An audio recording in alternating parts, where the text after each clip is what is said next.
Paris, Tour Montparnasse, 56e étage, là où se dessinent les destins économiques de la France. Laurent Dubois, 42 ans, concierge et père célibataire, fit irruption dans la salle de conférence où allait se signer la fusion du siècle. 10 milliards d'euros, 50 000 emplois en jeu. Dans son bleu de travail avec ses outils à la ceinture, il faisait face aux magnates en costume Dior à 15 000 euros. Ces mots résonnèrent dans la pièce. Ils allaient détruire la vie de sa fille. La PDG, Isabelle de Montmorency, la femme la plus puissante du CAC 40, ricana avec mépris et ordonna à la sécurité de l'évacuer. Mais Laurent sortit alors un document jauni de sa poche. Le brevet original qu'il voulait acheter pour des milliards portait son nom. Le silence fut assourdissant. L'homme qui nettoyait leurs toilettes était le génie qu'il cherchait depuis des années. Et sa prochaine révélation sur la vraie nature de cette fusion enverrait certains en prison et sauverait des milliers de familles de la ruine. Laurent Dubois avait appris une vérité amère en 6 ans comme concierge de nuit à la Tour Montparnasse. Pour les puissants, il était invisible, une ombre qui nettoyait leurs bureaux pendant qu'ils négociaient des deals de milliards. Ils ignoraient que l'homme en bleu de travail possédait 2 diplômes de Polytechnique et de l'École normale supérieure en physique quantique. Certificats qui prenaient maintenant la poussière dans un tiroir de son petit appartement à Clichy-sous-Bois. Sa vie antérieure d'ingénieur brillant s'était éteinte le jour où Marie était morte dans l'accident du RER B. La petite Chloé, 4 ans, avait perdu sa mère, lui son épouse, et avec elle, toute envie de vivre. Frais d'avocat, frais d'obsèques, frais de psychologue, tout avait englouti ses économies. L'homme qui avait développé des dispositifs médicaux révolutionnaires était devenu concierge de nuit, travaillant de 22 heures à 6 heures du matin, effaçant les traces du pouvoir. Mais cette nuit de novembre, tout bascula. Alors qu'il nettoyait la salle de conférence du 30e étage, ses yeux tombèrent sur des documents négligemment laissés sur la table. Son cœur manqua un battement. Le brevet central de l'acquisition prévue à 10 milliards d'euros était le sien. Son invention d'un dispositif révolutionnaire pour traiter le diabète infantile, développé 15 ans plus tôt. BioInnovate l'avait licencié avec de fausses accusations de détournement et s'était approprié l'œuvre de sa vie. Sans argent pour des avocats, il n'avait pu se battre. Maintenant, son brevet volé allait enrichir des gens qui planifiaient de fermer tous les sites français après la fusion. 50 000 personnes perdraient leur emploi, parmi eux les parents des camarades de classe de Chloé, son institutrice, les gens qui rendaient sa vie précaire supportable. Pendant 3 nuits, Laurent collecta des preuves comme un détective. Son vieux smartphone, caché dans son chariot de nettoyage, enregistrait les conversations. Il photographiait des documents qui révélaient pire encore. Les bilans de MediLife étaient falsifiés, gonflés de 300%. La fusion était une arnaque gigantesque qui mènerait les 2 entreprises à la faillite dès que la vérité éclaterait. Le matin de la signature du contrat, Laurent prit la décision la plus courageuse de sa vie. Il déposa Chloé chez Madame Benoît, la voisine, embrassa sa fille sur le front et promit que tout allait changer. En bleu de travail propre, le certificat de brevet original et une clé USB en poche. Il prit l'ascenseur de service jusqu'au 56e étage. La salle de conférence était un temple du pouvoir. Baie vitrée panoramique sur Paris. Une table en acajou qui coûtait plus que ce que Laurent gagnait en 10 ans. 12 des personnes les plus influentes d'Europe en costume sur mesure. Isabelle de Montmorency trônait en bout de table, une reine de glace en Chanel, dont le regard pouvait construire ou détruire des empires. Quand Laurent entra, la pièce se figea. Les agents de sécurité s'avancèrent vers lui, mais ses mots les arrêtèrent. Il parla de vies détruites, de sa fille, de 50 000 familles. Isabelle rit froidement et ordonna son évacuation. C'est alors qu'il posa le certificat de brevet jauni sur la table. La réaction fut explosive. Les avocats se jetèrent sur le document. Des cris retentirent dans la pièce. Les téléphones furent dégainés. Mais Isabelle de Montmorency resta immobile, ses yeux gris acier étudiant Laurent avec une intensité qui faillit le faire reculer. Pour la première fois en des années, Son visage montra une vraie émotion, du respect pour un adversaire qui l'avait déjoué. Les avocats de Pharmatech n'eurent besoin que de quelques minutes pour confirmer ce que tous redoutaient. Le brevet appartenait bien à Laurent Dubois. Sans cette pièce maîtresse, toute l'acquisition était sans valeur, la technologie de MediLife valant à peine 1/10 du prix convenu. La salle, qui résonnait il y a peu d'anticipation de profits milliardaires, se transforma en champ de bataille d'accusations mutuelles. Mais Laurent n'en avait pas fini. Il posa une clé USB sur la table polie et expliqua avec le calme d'un homme qui n'a plus rien à perdre qu'elle contenait les preuves de la plus grande fraude d'entreprise de l'histoire économique française. Fausses factures, comptes offshore au Panama, pots de vin à des fonctionnaires, MediLife était un château de cartes qui pouvait s'effondrer à tout moment. Philippe Moreau, le PDG de MediLife, devint livide. Ses complices tentèrent de quitter la salle, mais Isabelle avait d'un seul geste fait verrouiller les sorties. Elle prit la clé USB, l'inséra dans son ordinateur portable et étudia les fichiers avec la concentration d'un grand maître d'échecs reconnaissant un piège. Après 10 minutes de silence absolu, elle releva la tête. Sa voix était basse mais tranchante comme un scalpel quand elle donna à Moreau et ses complices 5 minutes pour quitter le bâtiment avant qu'elle n'appelle la brigade financière. La panique qui suivit fut indigne. Des hommes adultes en chaussures berlutis à 1 000 € couraient comme des enfants apeurés hors de la pièce. Quand la porte se referma derrière le dernier fuyard, quelque chose d'inattendu se produisit. Isabelle de Montmorency, la femme qui n'avait jamais montré de faiblesse en 20 ans de carrière, retira sa veste de tailleur, s'assit sur le bord de la table et observa Laurent avec un intérêt renouvelé. Elle voulait entendre son histoire, toute l'histoire. Laurent raconta ses inventions qui auraient pu révolutionner la médecine.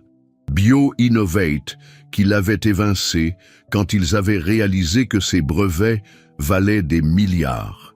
La mort de Marie, qui lui avait pris non seulement sa femme, mais aussi son identité de scientifique. Les nuits à nettoyer des bureaux pendant que Chloé dormait chez la voisine, parce qu'il ne pouvait pas se payer une baby-sitter. Une fillette de 9 ans qui avait déjà appris à ne pas exprimer de souhait pour ne pas attrister papa. Pendant qu'il parlait, il remarqua un changement sur le visage d'Isabelle. Le masque d'inaccessibilité s'effritait.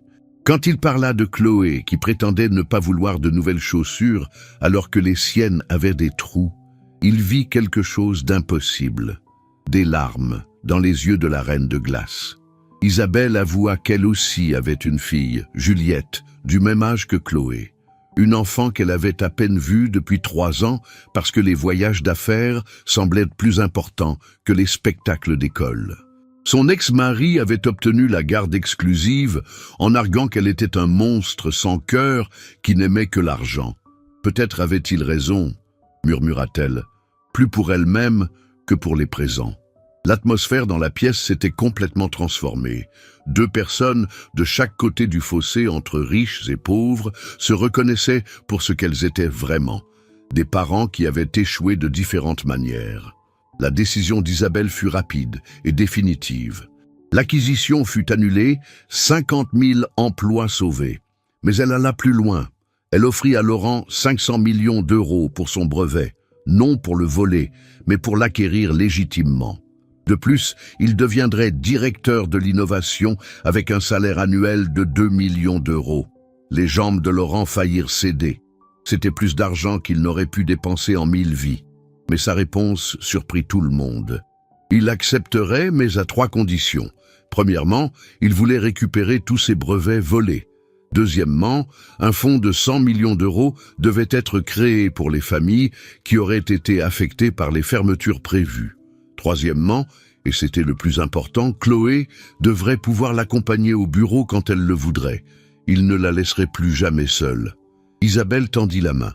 Quand Laurent la saisit, il sentit que c'était plus qu'une conclusion d'affaires.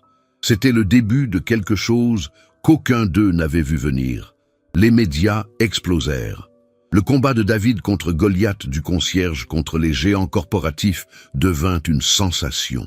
Les journaux rivalisaient de gros titres, les talk-shows s'arrachaient les interviews. Mais pour Laurent, assis avec Chloé dans leur petit appartement, lui expliquant ce qui s'était passé, rien ne semblait réel. Chloé ne comprenait pas pourquoi des inconnus appelaient son papa un héros à la télévision. Pour elle, il était juste papa, qui rentrait fatigué du travail et lisait quand même des histoires avant de dormir. Quand il lui expliqua qu'il avait inventé des choses importantes que des méchants avaient volées, mais que maintenant tout irait bien, elle n'avait qu'une question. Pouvait-elle enfin avoir les baskets sans trous? Cette question brisa le cœur de Laurent. Tous ces millions, toute cette reconnaissance, et sa fille voulait juste des chaussures qui n'étaient pas cassées. Il se jura de donner à Chloé tout ce dont elle avait besoin, mais plus important, il lui apprendrait que l'argent n'était pas le plus important dans la vie. Le premier jour dans le nouveau bureau semblait surréaliste. Du placard à balai sentant les produits chimiques au bureau d'angle avec vue panoramique. Les gens qui ne l'avaient pas remarqué pendant 6 ans le saluaient maintenant respectueusement. Les secrétaires qui renversaient négligemment du café sur ses sols fraîchement lavés lui en apportaient maintenant. Mais le plus grand changement, il le remarqua chez Isabelle. La femme notoirement accro au travail quittait maintenant le bureau à 18h au lieu de minuit. Elle souriait plus souvent, de vrais sourires, pas les sourires calculés des affaires. Une fois, il la vit téléphoner en pleurant, des larmes de joie, apprit-il plus tard. Elle avait commencé à réparer sa relation avec Juliette. Ils commencèrent à déjeuner ensemble, d'abord pour discuter affaires, mais bientôt, ils parlèrent de leurs enfants, de l'éducation, des rêves et peurs que tous les parents partagent. Laurent racontait les cauchemars de Chloé où maman revenait. Isabelle avouait que Juliette la reconnaissait à peine comme mère. 1 mois plus tard, c'était la journée « Amenez votre enfant au travail », une tradition que Laurent avait instaurée. Chloé entra timidement dans le bureau luxueux, incrédule que papa travaille maintenant ici. Elle avait mis son plus beau pantalon, le seul sans raccommodage, et ses nouvelles chaussures, les premières sans trous depuis des années. Isabelle passa et vit Chloé dessiner à la table de conférence pendant que Laurent travaillait sur un nouveau brevet. La scène remua quelque chose en elle. Cet homme qui avait tout perdu, qui avait été humilié et volé, n'avait jamais cessé d'être un père aimant. Et elle, avec tout son succès et sa richesse, avait oublié d'être une mère. Elle s'assit avec Chloé et admira son dessin. La fillette leva les yeux et demanda avec la franchise enfantine si elle était la dame qui avait donné à papa l'argent pour les nouvelles chaussures. Isabelle rit, un rire honnête et chaleureux que ses assistants n'avaient jamais entendu. Elle expliqua que Laurent avait gagné l'argent lui-même parce qu'il était brillant. Chloé secoua résolument la tête. Papa n'était pas brillant, il était papa, le meilleur papa, parce qu'il avait toujours du temps pour elle, même quand il était fatigué. Cette simple vérité frappa Isabelle comme un coup. Tous ses milliards, tout son pouvoir, et Juliette ne parlerait jamais d'elle ainsi. Ce soir-là, Isabelle annula pour la première fois en 3 ans un voyage d'affaires. Tu aimes cette histoire, ma quoi? Laisse un petit like et abonne-toi à la chaîne. Maintenant, reprenons la vidéo. Elle alla au spectacle de danse de Juliette. Le visage de sa fille, quand elle la vit dans le public, valait plus que n'importe quel deal. 6 mois plus tard, Pharmatech était méconnaissable. Sous l'influence de Laurent, l'entreprise avait commencé à développer des médicaments abordables. Un concept révolutionnaire dans une industrie obsédée par la maximisation du profit. Isabelle ne lui avait pas seulement donné les ressources, elle combattait à ses côtés contre la résistance du conseil d'administration. Leur collaboration était parfaitement équilibrée, son innovation, sa force de caractère à elle. Mais sous la surface professionnelle, quelque chose de plus profond se développait. Les déjeuners devenaient plus longs, les conversations plus personnelles. Il se confiait des choses qu'il ne disait à personne d'autre. Isabelle parlait de son enfance, un père qui lui avait appris que l'amour était une faiblesse, de son mariage raté, comment son obsession du succès avait tout dévoré. Laurent racontait Marie, comment sa mort n'avait pas seulement pris sa femme, mais détruit sa foi en la justice. Comment Chloé était la seule raison de se lever le matin. La crise arriva sans prévenir. Une organisation criminelle russe, dont le marché noir de médicaments contrefaits était menacé par leurs nouveaux produits abordables, envoya des menaces de mort. La sécurité insistait pour loger Laurent et Isabelle séparément. Au lieu de cela, Isabelle prit une décision qui surprit tout le monde. Elle amena Juliette chez Laurent et Chloé. 2 semaines, ils vécurent ensemble dans le nouvel appartement de Laurent, modeste malgré sa nouvelle richesse, mais dans le 16e arrondissement sécurisé. 4 personnes que le destin avait réunies, 2 adultes blessés et 2 fillettes qui devinrent instantanément meilleures amies. Les soirées étaient surréalistes et étrangement paisibles. Isabelle, la milliardaire, aidait Chloé avec ses devoirs. Laurent, l'ancien concierge, cuisinait pour tous. Les filles jouaient ensemble comme si elles avaient toujours été sœurs. Cela ressemblait à une famille, mais personne n'osait le dire. Un soir, après que les filles se soient endormies, Laurent et Isabelle étaient sur le balcon. Paris scintillait sous eux, mais ils ne voyaient qu'eux-mêmes. Isabelle avait bu du vin plus que d'habitude, et les mots coulaient sans filtre. Elle avoua avoir vécu toute sa vie de travers, avoir confondu pouvoir et force. Qu'en voyant Laurent avec Chloé, elle comprenait pour la première fois ce qu'était la vraie force, la capacité d'aimer même quand on a tout perdu. Laurent prit sa main, elle ne la retira pas. À ce moment, il n'était pas PDG et employé, pas riche et anciennement pauvre. Ils étaient 2 personnes qui avaient traversé la douleur et s'étaient trouvées de l'autre côté. La police neutralisa la menace après 2 semaines. Les criminels furent arrêtés, le danger écarté. Mais quelque chose avait fondamentalement changé. Quand ils retournèrent dans leurs appartements séparés, cela semblait faux. Les filles pleurèrent à la séparation. Et les adultes comprirent enfin ce qui avait grandi entre eux. Isabelle fit alors quelque chose de révolutionnaire. Elle réduisit son temps de travail de moitié. Le conseil était horrifié, les actionnaires nerveux. Mais pour la première fois de sa vie, Isabelle s'en fichait. Elle avait compris qu'elle gagnait en affaires mais perdait dans la vie. Le changement fut dramatique. Juliette s'épanouit avec une mère présente. Isabelle redécouvrit sa fille, intelligente, drôle, créative, toute chose qu'elle avait manqué en chassant les zéros sur les comptes bancaires. 1 an après l'apparition dramatique dans la salle de conférence, tout semblait parfait. Laurent était devenu une figure respectée du monde pharmaceutique. Chloé s'épanouissait dans sa nouvelle école. Isabelle et Juliette avaient guéri leur relation. Les 2 familles passaient les week-ends ensemble, les vacances devenaient une unité qui n'avait besoin que du titre officiel. Puis le destin frappa. Philippe Moreau, depuis sa prison, orchestra sa vengeance. Les meilleurs hackers du Darknet fabriquèrent des preuves d'une liaison entre Laurent et Isabelle, prétendument commencée avant la fusion avortée. Photos manipulées, emails falsifiés, preuves construites de délits d'initiés, tout fut divulgué simultanément aux médias. L'effet fut dévastateur. L'action de Pharmatech chuta de 40%. Les autorités de régulation ouvrirent des enquêtes. Le conseil exigea la démission immédiate d'Isabelle, mais le pire fut l'attaque personnelle. L'ex-mari d'Isabelle utilisa le scandale pour demander la garde exclusive de Juliette. Les services sociaux commencèrent à enquêter sur l'aptitude de Laurent comme père. En 48 heures, leur monde péniblement construit menaçait de s'effondrer. Mais cette fois, ils ne combattaient pas seuls.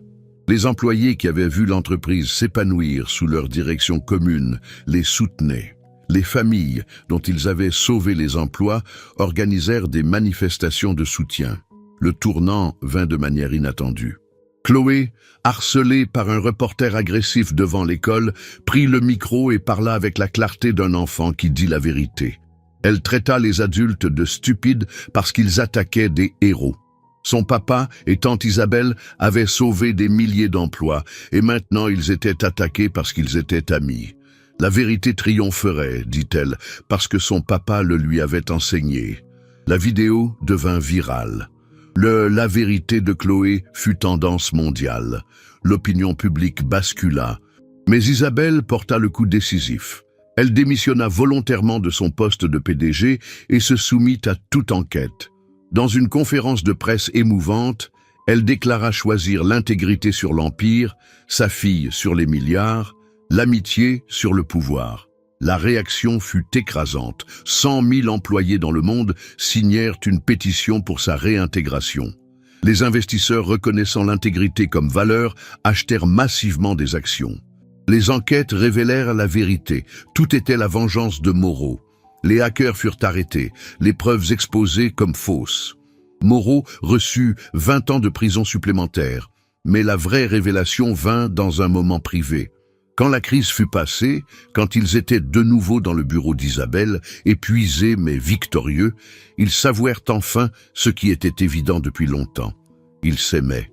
Pas l'amour passionné de la jeunesse, mais l'amour profond et constant de deux personnes qui avaient traversé le pire et choisi de rester ensemble. Le baiser qui suivit scella plus que de la romance. Il scella un partenariat basé sur des valeurs communes, le respect mutuel et la compréhension que la famille était ce qu'on en faisait. 2 ans après cette nuit fatidique, le monde avait fondamentalement changé. Pharmatech était devenue, sous la direction conjointe de Laurent et Isabelle, la première entreprise à mission de l'industrie pharmaceutique, une société qui traitait profit et bénéfices sociaux de manière égale. Le mariage au château de Versailles fut petit et intime. Chloé et Juliette, comme demoiselles d'honneur, volèrent la vedette, surtout quand Chloé déclara dans son discours qu'ils étaient déjà une famille depuis longtemps. Maintenant, ils avaient juste les papiers. La simplicité de ces mots fit pleurer les hommes d'affaires les plus durs. La surprise vint 1 an plus tard. Isabelle, à 44 ans, annonça sa grossesse. Les risques étaient considérables. Une complication rare menaçait sa vie. L'ancienne Isabelle aurait sans hésiter priorisé sa carrière et sa vie. Cette nouvelle Isabelle regarda sa famille et décida que ce bébé était le symbole de tout ce qu'ils avaient construit. Laurent travailla jour et nuit dans ses laboratoires, développant un traitement expérimental qui pourrait stabiliser l'état d'Isabelle. L'ironie était poétique. L'homme dont les brevets avaient été volés utilisait maintenant son génie pour sauver la femme qui lui avait tout rendu. Le traitement fonctionna. Le jour de l'accouchement, tout l'empire Pharmatech s'arrêta. Quand la nouvelle arriva, mère et enfant en bonne santé, des célébrations éclatèrent dans les bureaux de Paris à Shanghai.